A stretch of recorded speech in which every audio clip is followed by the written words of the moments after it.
ও sheet, আমি তো ইংরেজি বইটাই আনতে ভুলে গিয়েছি। এই কমলা, তোর ইংরেজি বইটা আমাকে দে না। এই নে ধর। Thank you.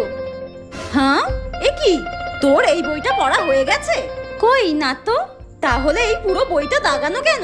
আসলে এই বইটা পুরনো রে, ক্লাস 10 এর ওই শ্রেয়সীদির থেকে এই বইটা আমি নিয়েছি। ও তাই তো বলি, তোর আবার সিলেবাস কমপ্লিট হয়ে গেল। ও তো আবার প্রতি বছর পুরনো বই নিয়েই চালায়। অ্যাটেনশন প্লিজ, যারা যারা পিকনিকে যেতে চাও 1000 টাকা করে জমা করে দাও। Okay ma'am. কমলা, পিকনিকে কত মজা হবে তাই না?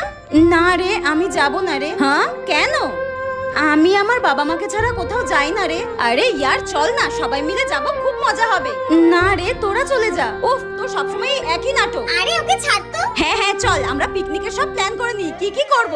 আরে কমলা তো গরিব, টাকা দিতে পারবে না, তাই পিকনিকে যাবে না। পিকনিকের দিন তো ফোন এলাও, আমরা অনেক ছবি তুলবো, ঠিক আছে? হ্যাঁ হ্যাঁ হ্যাঁ ঠিক আছে।